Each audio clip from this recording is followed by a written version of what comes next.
ሪዝቅ ከላይ ነው የሚሰፈር። በብልጠትህ እንዳይመስል ካንተ የበለጡ ብልጦች አሉ፣ አራዶች አሉ፣ ዕውቀት የተማሩ አሉ፣ ፕሮፌሰሮች አሉ። በቃ አንተ ጀምረዋል፣ አላህ ባርኮልሃል። ሰውን ወደ ሲስተም እንዲገባ ማገዝ። አንዱን ወንድሜ እያጫወተኝ ነበር። አንድ ሰው ወደ ስራው ገባ፣ ወደ ሆነ ስራ አልጠቅሰው ሲገባ አሃ መጣ ላክስረው ብሎ ብር መደበ።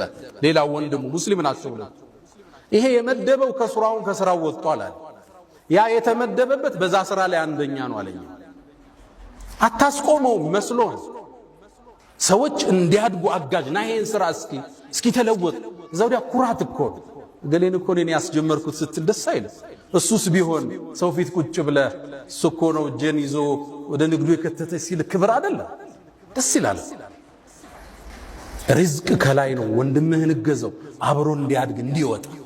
ሶስተኛ የተበደርነ ሰዎች፣ ሁላችንም ያልተበደረ የለም። ከፍ ያለው ከባንክ ዝቅ ያለው ከጎን ወንድሙ ተበድሯል። ሁሉም ባለዳ። እሺ አብዛኛውን ለማስተካከል የተበደረ ሰው አበዳሪ ሲደውል ስልክ መዝጋት፣ መጥፋት፣ መሽሎክለክ የሙስሊም ባህሪ ያለ። መክፈል የማችልበት ቀን ደርሷል፣ ፊት ለፊት ንገረው፣ ጥራው ቢሮ እንዲህ ያልኩ ብር 3 ወሩ ላይ ቼክ አልደረሰ ምን ላድርግ ምን ሆነ ነው ይላል። ስራው እዚህ ቦታ ስታክ አረገ እስኪ ፍታል እንዴ አብራሻ ሽጠኝና ብሩን ወሰደው። ፊት ለፊት ንገረው። የጠፋው ካልመሰለ ያዝንልሃል እኮ በቃ ቸግሮ ነው ይረዳል። አንዱ ዳለበት ተደወለለት አላነሳ ብሎ በሌላ ሰው ሲደውል አነሳለትና ድምጹን አወቀው። ከዛ ምን አለው? ተሳስተሃል። ከባድ ነው አይደል? ተበዳሪ ያበደሩን ሰው ወንድም አርጋቸው፣ ቢሮ ጥራቸው፣ ቤት ጋብዛቸው፣ ሰርጋቸው ለቅሶቸው ላይ ተገኝ። ያ ነገር አዘገየው ባፉ በለኝ መፍትሄ እየፈለኩ ነው ገዘይ በለው። መሽሎክለክ የሙስሊም ባህሪ አይደለም። ችግር ሊገጥም ይችላል። ያበደርን ሰዎች ደግሞ ለተሳካለት ሰው ያበደርከውን ብር ባዘገየህ ቁጥር ለአንተ ሰደቃ ነው። በየቀኑ 1 ሚሊዮን አበድረዋል፣ 3 ወሩ ላይ አልከፈለህ። በዘገየ ቁጥር ለአንተ በየቀኑ ሰደቃ አለ።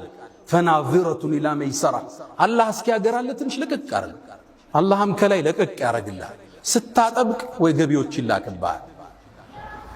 አንተ ለቀቅ አርገው ከላይ እንዲለቀቅልህ። ነብዩ አለይሂ ሰላቱ ወሰለም አቡ ቀታዳ ባስተላለፉት ሐዲስ ላይ ያን አላህ የውመል ቂያማ የቂያም ቀንን ጭንቀት እንዲያረግብለት የፈለገ ሰው ለተበደረ ሰው ትንሽ ጊዜ ይስጠዋል። አልቻለም፣ እስኪ ከፍል እድል አብሽር ትከፍላለህ፣ ግድ የለህም ተንቀሳቀስ። ከቻለም አሉ ይዝለለው። በቃ አልቻለም፣ 1 ሚሊዮን 2 ሚሊዮን ዝለለው፣ አላህ ያስፋልናል።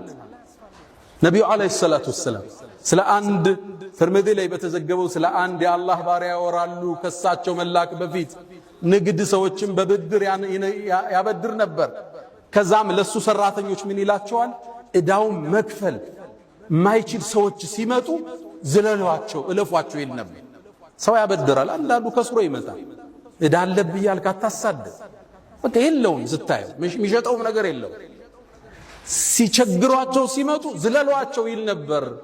አላህን ተገናኘው፣ እሱም አለፈው አሉ ነብዩ አለይሂ ሰላቱ ወሰለም። አላህን በማለፍ አንተ ልትበልጠውን ያልፋል እሱ